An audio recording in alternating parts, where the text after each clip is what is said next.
The carnage that happened in the first weeks of August had barely ceased when some hoodlums started violence around the main campus of the University of Jos. With the government relaxing the 24-hour curfew after the initial unrest, 22-year-old Shadrach Iyaji had set out for school on August 19, but he never returned home. He was dragged from a moving tricycle and stabbed, his blood splattered on the road. His cousin, Humphrey Otola, a penultimate student of Unijos, studying insurance, with whom he shared the same bed at their home in the Mistral Alley area of Basa local government area, was shocked when he heard Mr. Iyaji had been gruesomely slain. Since then, the memory of the deceased has continued to hang around Mr. Otola because everywhere he looked while at home, he saw the handprint of his late cousin. Mr. Iyaji's death adds to the toll of casualties from the protracted conflict in some parts of Plateau State, but it is not just a mere figure. His death is yet another dream cut short. Aside from schooling, he had these Samuel lessons he took children every weekend and holidays. I remember when he came earlier, he was running this soup business and Indomie, the bar here. I would say he was a very, very bright student. He was planning on opening a health center. I recall him telling me how he's going to combine both traditional medicine and this thing to make sure he enhance the procedures of healing or getting people recover from their illnesses. His death is a testament to the statements residents have recounted that when crises brews, criminals always lay siege on roads and kill at will, hardly without consequences. The police said they are doing their best within the limits of the resources available to them. It's what we have that we are operating with. The police are actually doing what it's within their own capacity. Okay. It's what we are trying our best. Gaining rare entry into some tensed villages in the state showed that all the groups involved in the conflict have suffered human and material losses over the years and are equally engaged in targeted attacks on one another, creating a cycle of reprisals.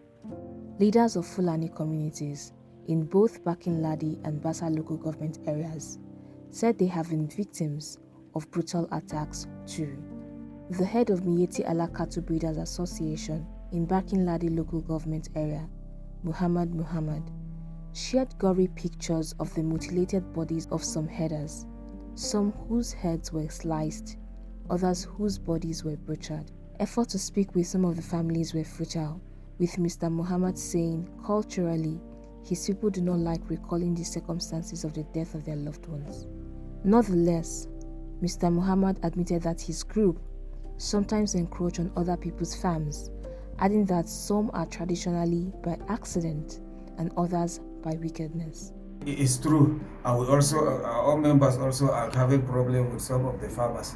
Sometimes we have cows that do enter people's farms. It's true, and we do compensate them.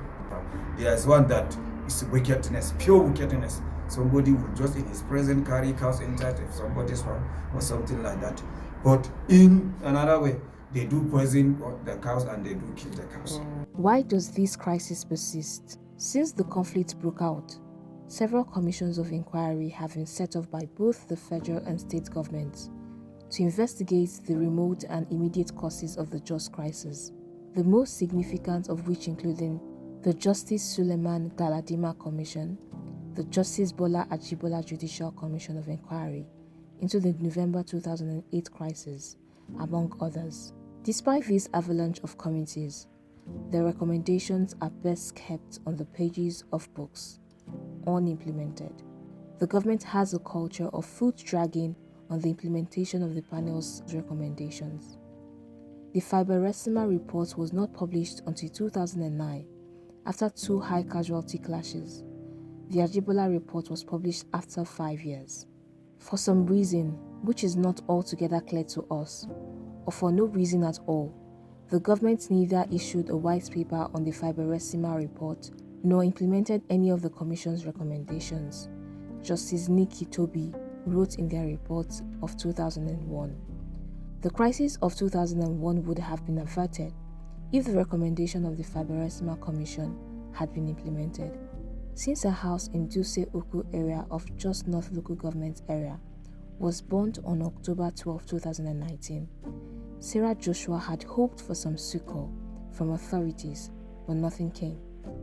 Barely able to cater for 2 children, the widow of 20 years now rents an apartment. I was one of the victims of the crisis of October 12, 2019. My house got burned around 8 o'clock in the evening, and I am a widow of 20 years back. So the little things that my husband left for me and my children was all burned down. So now I have started life from the beginning again, and it's not easy for me with children. So please, I'm pleading, if there is anything that we can do to join hands so that this crisis will stop, please, I am pleading. One of the 8 recommendations by the Fiberesima Commission was that the government must apply sanctions to all individuals, groups of persons and organizations indicted by the inquiry in order to avoid future occurrence of such incidents. Till date, impunity persists and no one has been brought for involvement in that killing and subsequent ones. This indifferent attitude by the government, fueled by growing local distrust among groups, has further deepened suspicion and emboldened further attacks. Healing wounds.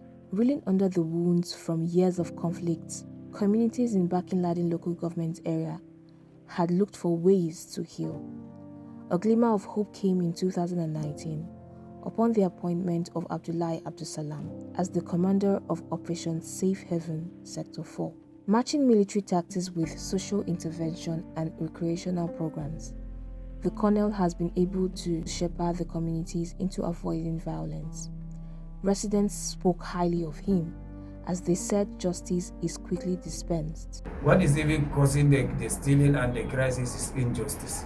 The justice he came with is when cows is being roasted, he will trace the place. If it is a Birom-dominated area, they will call the Birom there by force to pay, compensate.